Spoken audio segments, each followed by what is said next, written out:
Long before nations existed, before armies marched, before kings sat on thrones or borders were drawn into the earth, humanity faced a question that would change everything. How do we survive? Without fighting each other for every scrap of life. For thousands of years, humans lived in small tribes, limited by what they could hunt, gather, or carry.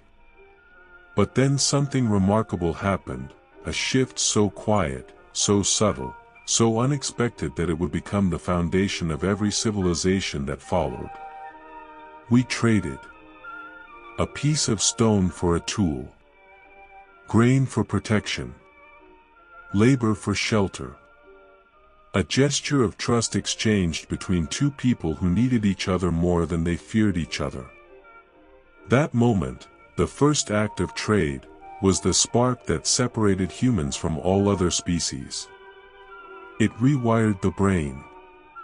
It created cooperation. It built relationships beyond bloodlines. And most importantly, it planted the seed of a force that would eventually rule the world. Value. Not physical value. Not biological value. But perceived value, the value we believe something has, even when it exists only in our minds. From that seed grew something extraordinary. Money. Not just a tool. Not just a medium of exchange. Money became the engine that powered empires, ignited revolutions, shaped human ambition, and rewrote the meaning of power itself. Money determined who rose and who fell. Who ate and who starved. Who led and who followed.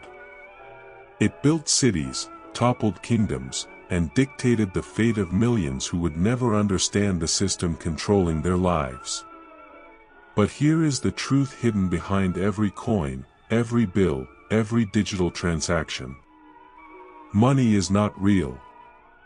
Money is a story. A collective belief. A shared hallucination strong enough to unite strangers, move armies, and build nations. Money works only because we accept the story. And throughout history, the story has changed again and again. From shells to gold, from gold to paper, from paper to banks, from banks to digital systems. Each evolution didn't just change economies, it changed human behavior. It changed what we feared. It changed what we desired. It changed who we trusted. It changed what we were willing to do, to survive, to grow, to dominate, to dream. This audiobook is not just the history of money. It is the history of us.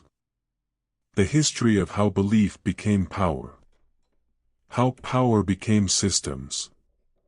How systems became nations. And how nations now move at the mercy of an invisible idea that exists only because humanity agrees it exists. We divide this journey into 3 phases, 3 transformations of the human mind. Part 1. The origin of value, how money rewired the human mind.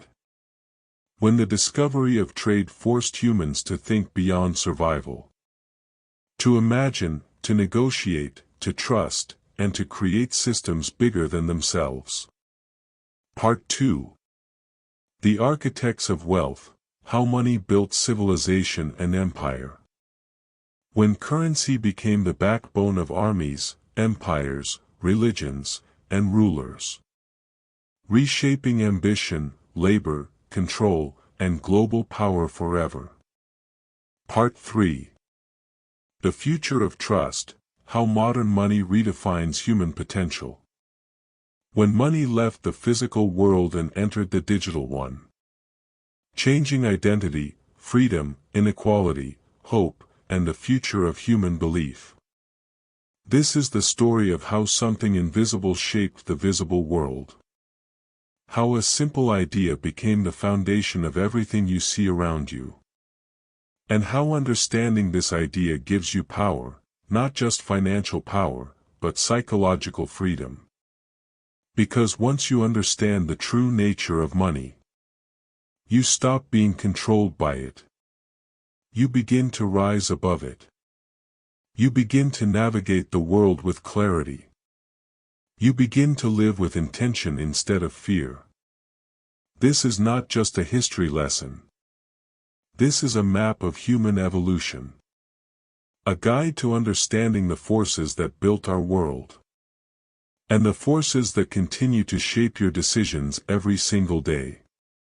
Welcome to the history of money, where the past explains the present, and the future becomes clear.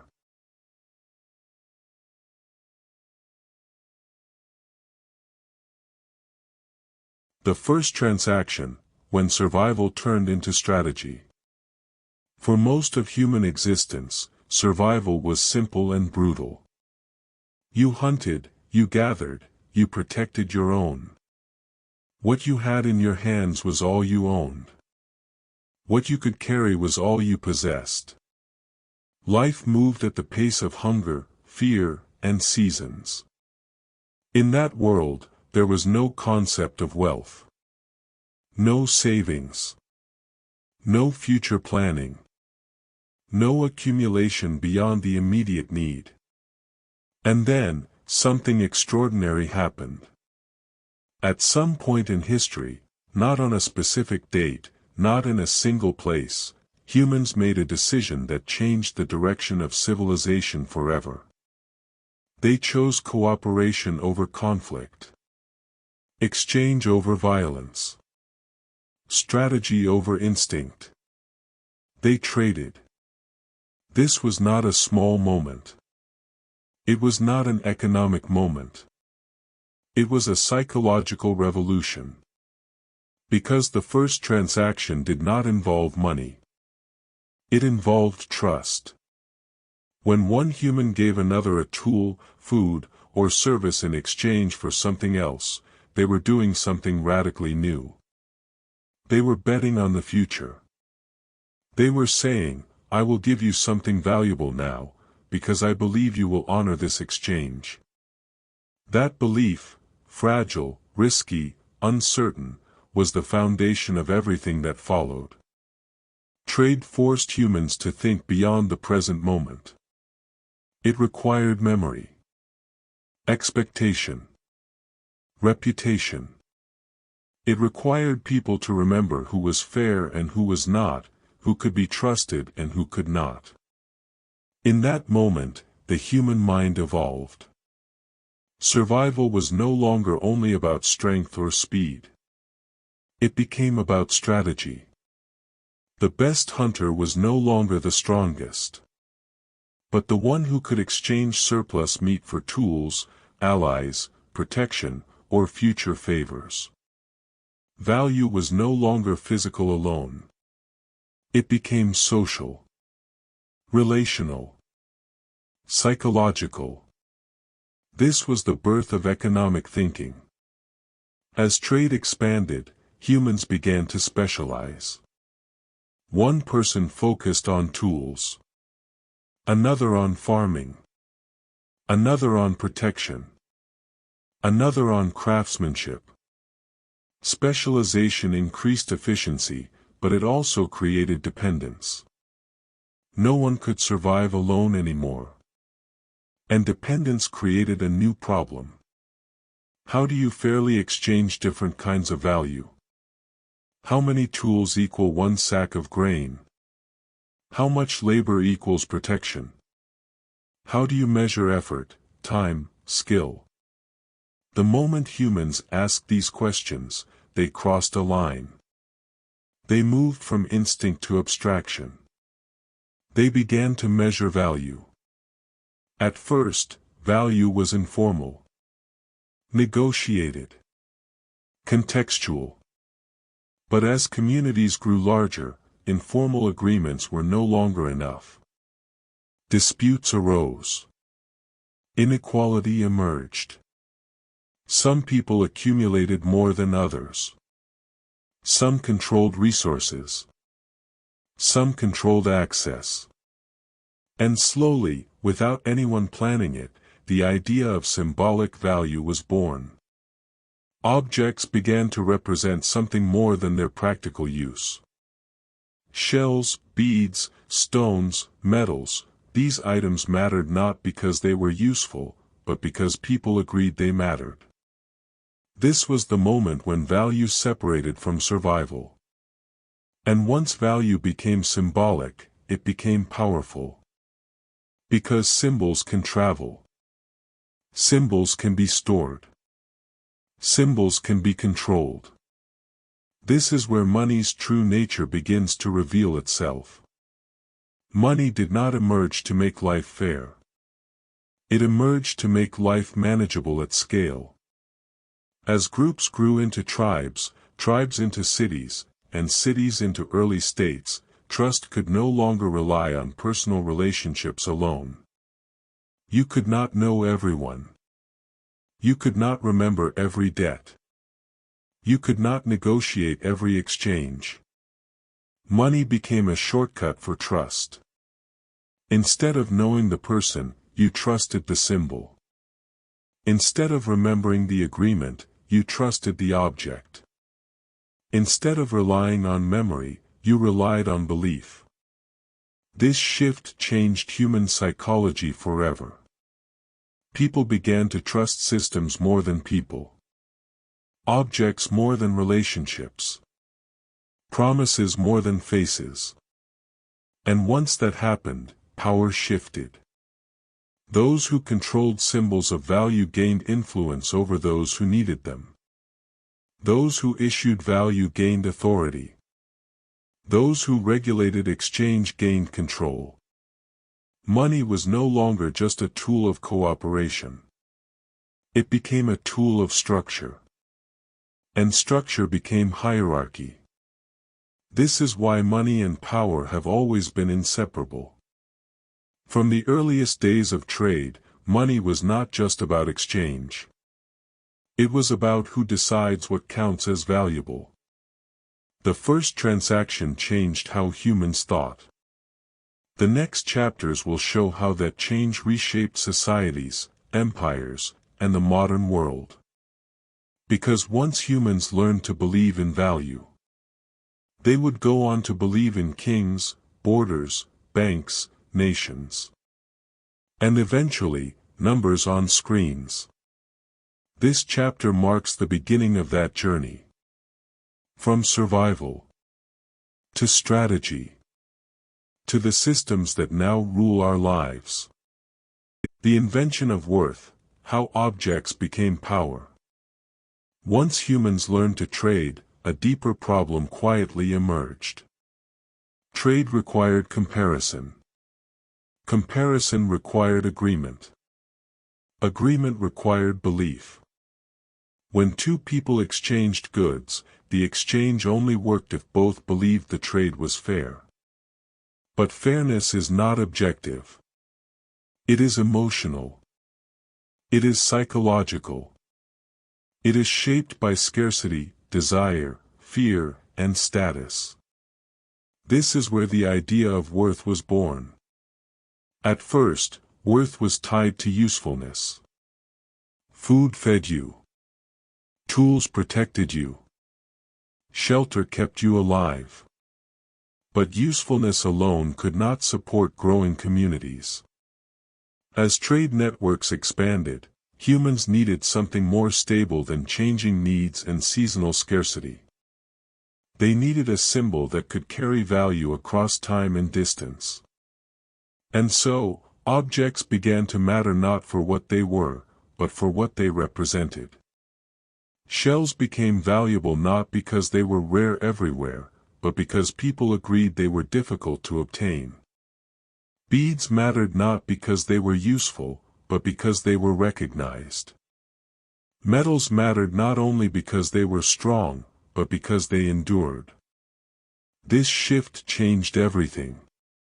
For the first time, humans separated value from function. An object could now be useless for survival, yet powerful for exchange. A person could now hold wealth without holding food. Power could be stored, accumulated, and displayed.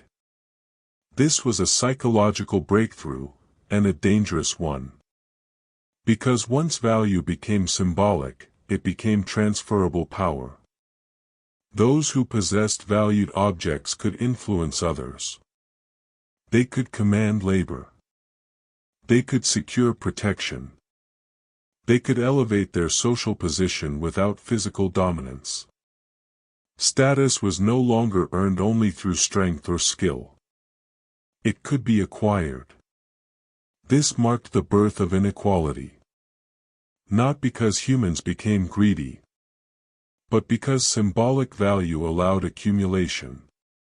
Some individuals gained more symbols of worth than others. Some gained access to trade routes. Some controlled rare materials. Some controlled distribution. Over time, possession became authority. And authority demanded legitimacy.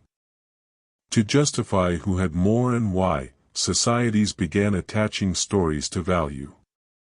Stories of divine favor. Stories of ancestry. Stories of leadership. Stories of destiny. Money and myth grew together.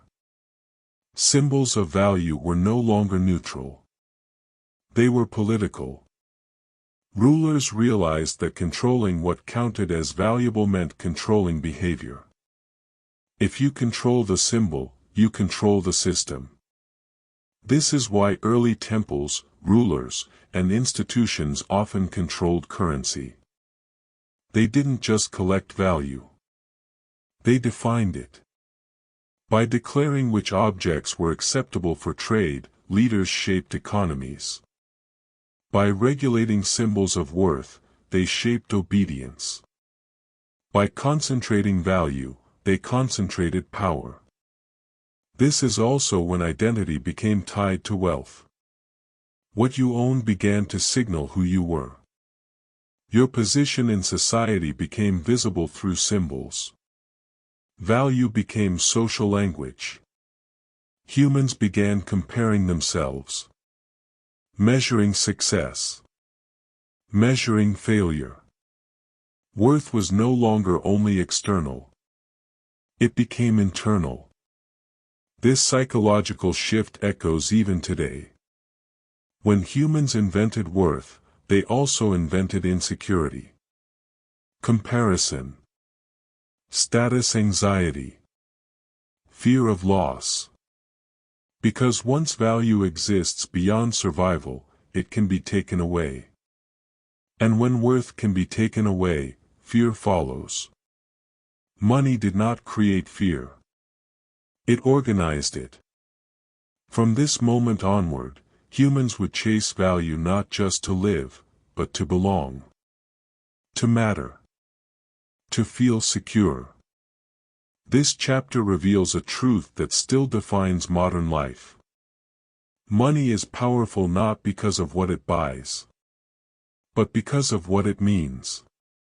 And once humans agreed to believe in worth, they handed enormous power to whoever could define it. The next chapter shows how this power evolved into systems of control. Systems that shaped entire civilizations. The first economies of influence, money, authority, and control. Once value became symbolic, it stopped being neutral. The moment humans agreed that certain objects represented worth, a new question emerged, one far more powerful than trade itself. Who decides what is valuable? In small communities, value was shaped by consensus. People knew each other. Trust was personal. Reputation mattered. But as settlements expanded into cities, and cities into early states, personal trust collapsed under scale. You could no longer know everyone. You could no longer track every promise. You could no longer rely on memory. This is where authority stepped in. Institutions, temples, palaces, councils, began to define value on behalf of society. They stamped symbols. They set standards. They declared what could be used, what would be accepted, and what would be rejected. Money became regulated belief. And regulation changed everything. Once value was standardized, behavior could be guided. People adjusted their labor, time, and loyalty according to what the system rewarded. Work shifted from survival to obligation. Exchange shifted from negotiation to compliance. Money quietly became a tool of governance. Rulers discovered that controlling currency was more effective than controlling people by force. If you controlled what people needed to trade, you controlled their movement. If you controlled wages, you controlled time. If you controlled taxes, you controlled obedience. Power no longer required constant violence. It required administration. This is how the first economies of influence were born. Money allowed rulers to extract labor without chains. It allowed institutions to demand loyalty without war. It allowed societies to function through incentives rather than fear, though fear never disappeared. Instead, fear became financial. Fear of not having enough. Fear of losing status. Fear of being excluded from the system. As money systems expanded, hierarchy hardened. Those closest to value production gained influence. Those farthest became dependent. Wealth concentrated not because people were evil, but because systems reward accumulation. Money did not invent inequality. It organized it. And once organized, inequality became stable. This is when money fully merged with identity. Your worth in society increasingly reflected your access to value. Your voice grew louder or quieter depending on your economic position. Your future narrowed or expanded based on your resources. Authority learned something crucial. People obey systems they depend on. And dependence deepened as economies grew more complex. Taxes funded armies. Armies protected trade routes. Trade routes expanded wealth. Wealth reinforced authority. It was a loop, self-reinforcing, self-justifying. Money didn't just measure value anymore. It shaped reality. People planned their lives around it. They migrated for it. They sacrificed for it. They fought and died for it. And yet, beneath all this power, money remained what it always was. A shared belief. A symbol that worked only because everyone agreed it worked. That is the paradox at the heart of all monetary systems. They are fragile, yet dominant. Invisible, yet controlling. Imaginary, yet brutally real in their consequences.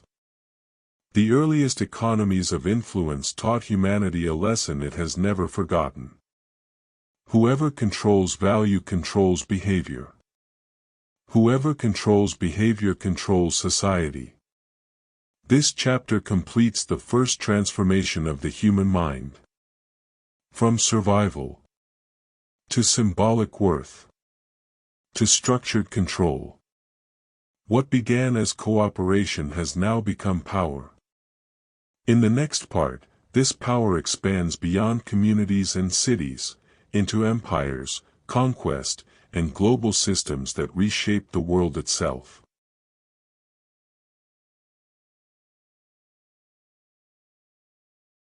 Coins and kings, when currency became a weapon of empire. When power outgrew villages and cities, it demanded something stronger than belief alone. It demanded uniformity. Empires do not rise on trust between neighbors. They rise on systems that work across distance, language, and culture. This is where money transformed again. Coins were not invented merely for convenience. They were invented for control. A coin carried more than metal. It carried authority. Stamped with the face of a ruler, a god, or a symbol of state, coins declared a simple message to everyone who touched them. This value is guaranteed by power. For the first time, money spoke with one voice across vast territories. A soldier could be paid. A merchant could be taxed. A worker could be commanded. Empires learned quickly that armies march on currency as much as on food. Standardized coins allowed rulers to fund conquest, maintain loyalty, and expand borders without constant negotiation. Money became mobile power. Where coins traveled, influence followed. Trade routes became arteries of empire. Markets became outposts of authority. And with coins came scale.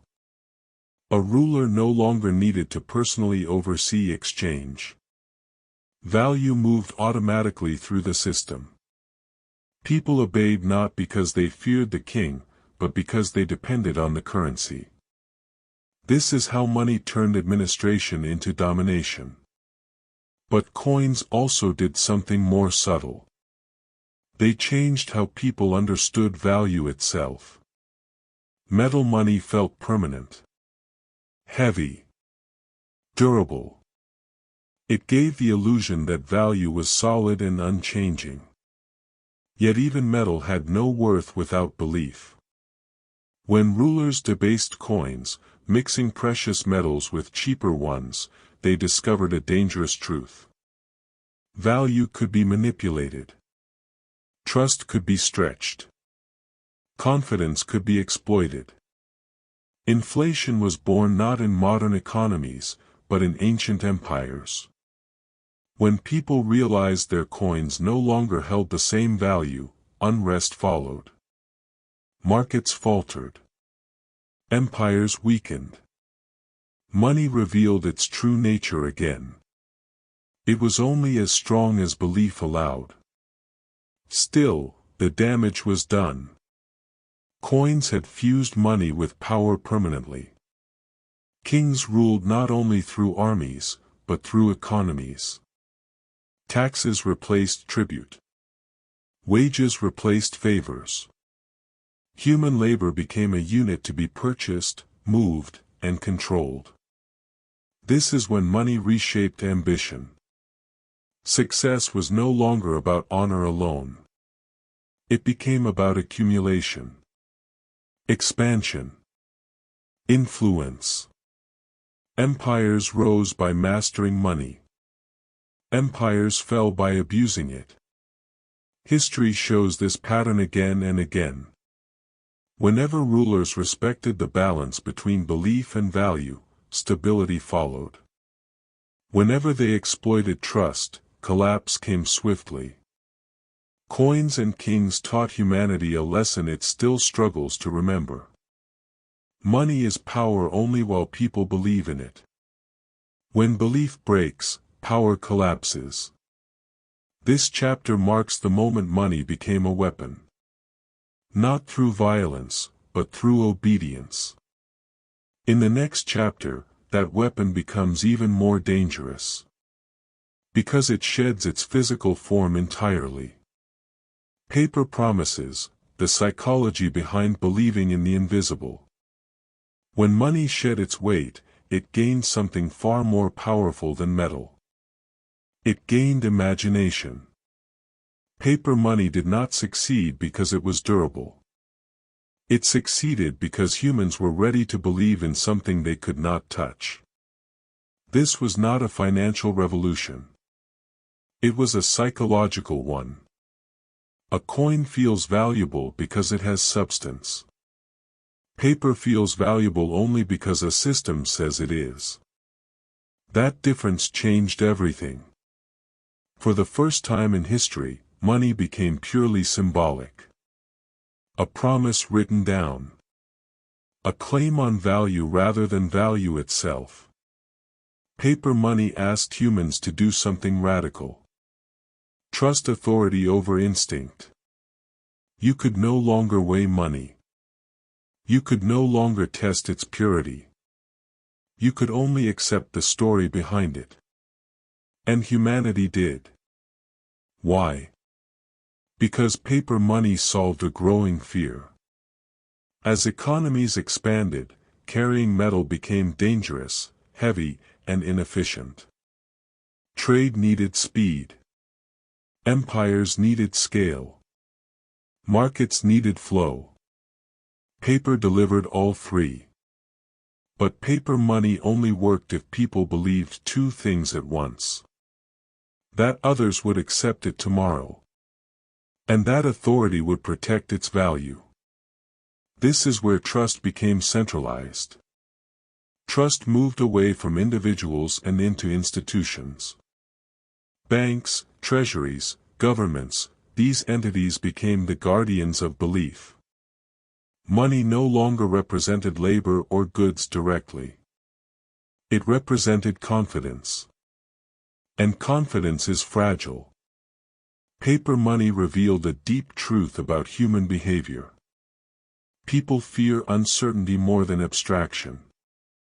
As long as paper promised stability, people preferred it. But when confidence cracked, during wars, shortages, or political collapse, paper became worthless instantly. This exposed the hidden engine of every monetary system.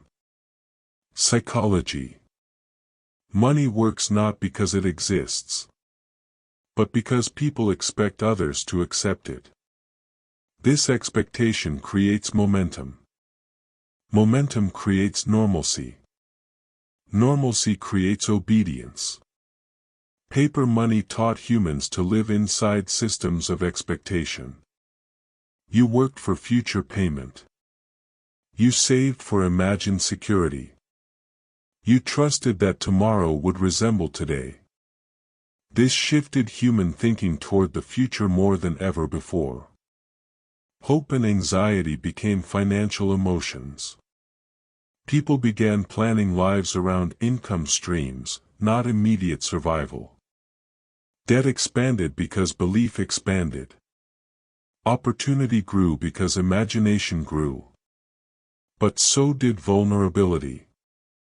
When belief collapsed, panic followed. Bank runs. Hyperinflation. Economic despair. Paper money amplified both progress and pain. It allowed societies to grow faster than ever. And collapse faster than ever. This is the cost of invisible value. Paper promises taught humanity that trust is the most valuable currency of all. And whoever controls trust controls the system. In the next chapter, this invisible system becomes more complex, more powerful, and more personal. As banks and debt reshape human behavior from the inside out. The birth of banking, fear, debt, and the engine of human desire. When money became paper, another force quietly rose beside it. Banks. They did not begin as towering institutions or global powers. They began as places of trust. Vaults. Ledgers. Promises written carefully by hand. People deposited value not because banks were powerful, but because people were afraid. Afraid of theft. Afraid of loss. Afraid of uncertainty. Banking was born from fear, and grew through desire. At first, banks simply stored money.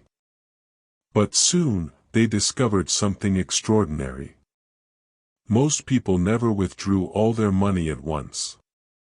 Value sat still. And idle value tempted innovation. Banks realized they could lend what was stored. Not all of it, just enough. They could earn interest. They could multiply activity. This single idea changed human behavior forever. Money no longer needed to exist to be used. Debt was born. Debt did not feel like theft. It felt like opportunity. You could build before you had resources. Trade before you had surplus. Expand before you had certainty. Debt allowed humans to pull the future into the present. And humans embraced it. But debt also introduced a new kind of fear. Fear of obligation. Fear of repayment. Fear of falling behind. Banking systems rewired motivation. People no longer worked only to survive. They worked to service promises. They lived inside timelines shaped by loans, interest, and expectation. Time itself became financial. A year had value. A delay had cost. A mistake had consequences. Banks transformed money into leverage, and leverage into pressure. This pressure fueled progress. Cities expanded. Industries grew. Innovation accelerated. But it also created dependency. Once debt became normal, freedom became conditional. You were free as long as you paid. Secure as long as markets remained stable. Valuable as long as you produced. Banking did not enslave humanity. But it disciplined it. Societies became more productive, more efficient, more ambitious. And also more anxious. Because banking made risk invisible. People borrowed believing tomorrow would be better. Sometimes it was. Sometimes it wasn't. When belief met reality, crises emerged. Financial collapses revealed how tightly human emotion was woven into economic systems. Fear spread faster than logic. Confidence vanished overnight. Trust evaporated. Banking taught humanity a final lesson of Part 2. Money is no longer just exchange. It is expectation. Pressure. Promise. And promises, once broken, reshape history. By the end of this transformation, money had become a system too large to escape. Too complex to fully understand. Too central to ignore. Empires now ran on belief, debt, and confidence rather than gold alone. And the human mind adapted, learning to live inside systems it could not see, measure, or fully control. This chapter closes the age where money built power through institutions. The next part begins where money leaves the physical world almost entirely. And enters the realm of code, data, and digital belief.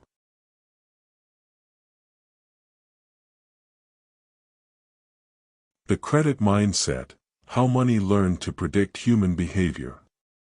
When banking matured, money learned a new skill. It learned how to anticipate. Credit was no longer just a tool to borrow from the future. It became a lens through which institutions could study human behavior. Patterns emerged. Who repaid on time? Who delayed? Who defaulted? Who took risks? Who played safe? Over time, these patterns hardened into profiles. Money systems began to judge people not by who they were, but by how they behaved financially. Reliability became numerical. Trust became statistical. Character became a score. This was a silent shift, but a profound one. For the first time in history, systems predicted human behavior at scale. Not through morality. Not through reputation. But through data. Credit changed desire itself. People learned to want what they could finance, not what they could afford. Possession moved ahead of patience. Consumption accelerated. Satisfaction shortened. The future became crowded with promises. Credit did not just fund growth. It trained expectations. Humans began living in installments. Life unfolded in payments. Success felt temporary until the next obligation. This reshaped ambition. People worked harder, faster, longer. Not always to build freedom, but to maintain momentum. Credit created motion, but also inertia. Stopping felt dangerous. Slowing felt risky. Rest felt expensive. This is how money stopped reacting to humans and began shaping them. Credit systems rewarded predictability. Stability became profitable. Deviation became costly. Innovation thrived, but only inside acceptable boundaries. Risk was encouraged only when insured. Creativity flourished only when monetizable. Money had learned how to guide behavior without commands. This chapter marks the moment money stopped being a tool and became an environment. In the next chapter, money becomes almost completely invisible, and belief migrates from paper and institutions into digital systems. The rise of invisible money, algorithms, identity, and the illusion of freedom. When money disappeared from sight, it did not disappear from control. It became stronger. Digital money did something no form of currency had ever done before. It removed friction. No weight. No paper. No physical exchange. Just numbers moving silently across screens. Speed replaced thought. Transactions that once required effort now happened instantly. Spending no longer felt like loss. Saving no longer felt tangible. Money became invisible. And invisibility changed behavior. When people could no longer see money leave their hands, restraint weakened. Impulse strengthened. Spending became emotional rather than deliberate. Digital systems learned this quickly. Algorithms observed patterns. They learned when people spent more. When fear increased purchases. When convenience overpowered caution. Money and data merged. Every transaction became information. Every decision became a signal. Every habit became predictable. For the first time, money systems didn't just respond to human behavior. They optimized around it. Convenience was sold as freedom. Automation was sold as control. But beneath the surface, something subtle happened. Choice narrowed. Recommendations replaced decisions. Subscriptions replaced intention. Ease replaced awareness. People felt freer than ever. Yet more dependent than ever. Digital money created a paradox. The easier money became to use, the harder it became to understand. People stopped asking where money came from. Stopped questioning where it went. Stopped feeling its absence. Money dissolved into lifestyle. Identity began forming around consumption patterns. Status signals became digital. Success became aesthetic. The illusion of control grew stronger. Even as systems gained more influence over outcomes. Digital money taught humanity a final lesson before the next transformation. What you don't see can still control you. What feels effortless can still cost you. What feels free can still bind you. In the final chapter, belief itself fractures. And money faces its most radical challenge yet. Decentralized dreams, cryptocurrency and the reinvention of trust. Every monetary system in history has relied on one fragile foundation. Trust. Trust in rulers. Trust in institutions. Trust in banks. Trust that the story behind money will hold tomorrow. But in the modern age, that trust began to fracture. Financial crises exposed the weakness of centralized power. Inflation eroded savings silently. Bailouts rewarded failure. Ordinary people paid the price for decisions they never made. For the first time in centuries, a question returned with force. What if money did not require permission? Cryptocurrency did not emerge as a technological experiment alone. It emerged as a psychological rebellion. A rejection of authority. A demand for transparency. A desire to remove human weakness from systems of trust. For the first time, value could move without intermediaries. Without banks. Without borders. Without centralized control. Trust was no longer placed in institutions. It was placed in code. Algorithms replaced administrators. Consensus replaced command.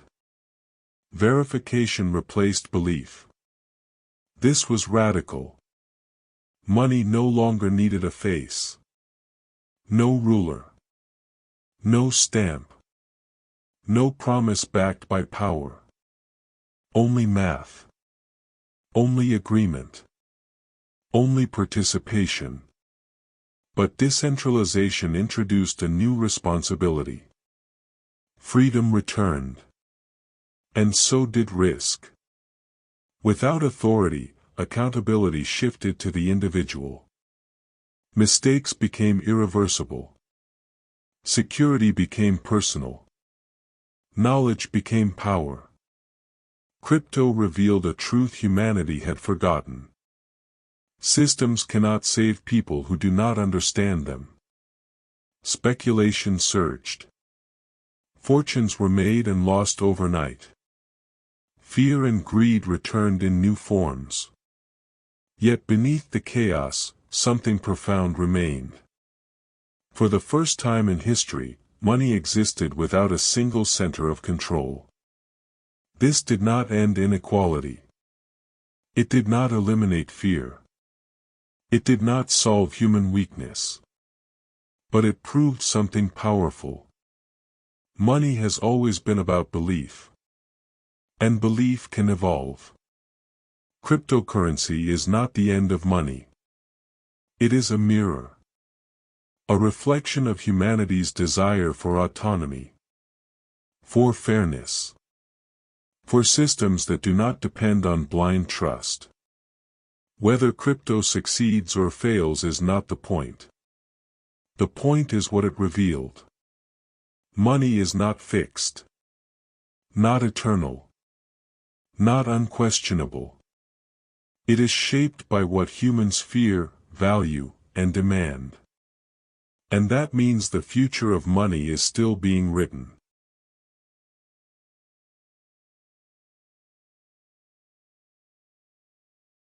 The history of money is not about coins, paper, banks, or code. It is about human psychology. Every transformation of money followed a transformation of belief. Every collapse followed broken trust. Every rise followed shared agreement. Money did not shape humanity alone. Humanity shaped money. An understanding that truth changes how you live inside the system. When you stop seeing money as power, and start seeing it as belief, you gain clarity. You become less reactive, less fearful, more intentional. You stop chasing symbols and start building value. Because the people who win in every era are not those who hoard money, but those who understand how it works, why it changes, and when belief shifts. This story is still unfolding. And now, you are no longer just living inside it. You understand it.